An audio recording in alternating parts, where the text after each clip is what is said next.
አንዳንድ ጓደኛ ተብዬዎች በጣም ነው የምትገርሙት እኮ።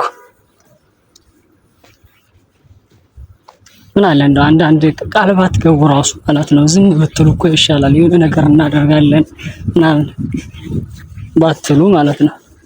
ፌዛችሁ በጣም ነው የምታፌዙት። በተለይ ሰው የወደቀ የመሰላችሁ ጊዜ በቃ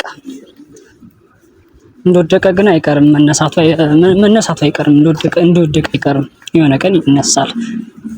የሆነ ቀን እንደተቸገርን ደግሞ የሚቀር እንዳይመስላችሁ እና ፌዛችሁ በጣም ፌዛችሁ ራሱ ምናምን ማለት ነው። አጓጉል ፕሮሚስ ደግሞ ትገባላችሁ በጣም እንዳዛኝ ሰው ምናምን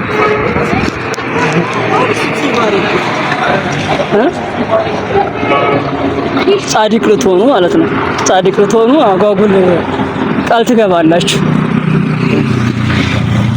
አዜናታችሁ ራሱ ከንፈር መምጣታችሁ ራሱ ያዜኔት አይደለም የፌዝ ነው የሚመስለው። እያፌዛችሁ ነው እንጂ እያዘናችሁ አይመስልም። በስማ ኧረ ይደብራል የምር። በቸገረው ሰው በችግር ባጋጠመው ሰው ድንጋይ ይወረወራል። እንደው ቢያንስ ሰውን መርዳትም ባትችሉ ዝም እንኳን ብትሉ ምን አለ? ድንጋይ ባትወረውሩ ምን አለ? ሌላ ትዝብት ውስጥ ባትገቡ ምን አለ? በመድኃኒዓለም አያስፈልግም እኮ ግዴታ የመናገር ግዴታም የለባችሁም። የመርዳትም ግዴታ የለባችሁም። የማዘንም ግዴታ የለባችሁም። ካልተሰማችሁ ልባችሁን ካልተሰማችሁ ማለት ነው ዝምታው ራሱ በቃ አንድ ነገር ነው። ግን የምታደርጓቸው አንዳንድ ነገሮች በጣም ነው የሚደብረው። በጣም ነው ሰውን የሚያስቀይመው። ምናልባት ያ ሰው በቃ እናንተን የሚያይበት አጋጣሚም ጭምር ነው።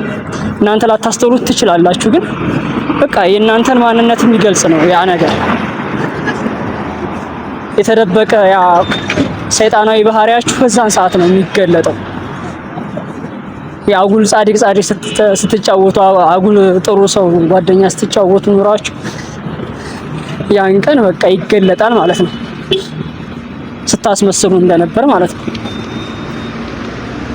ሰውየው ሲስተካከልለት አብራችሁ ልታስመስሉ ልታሸረግዱ ነው። እውነት አይደብራችሁም? እንደዛ እኮ እናድርግ ትላላችሁ። ደግሞ አታፍሩ ይሆናል እኮ ይሄን ማፈሪያዎች።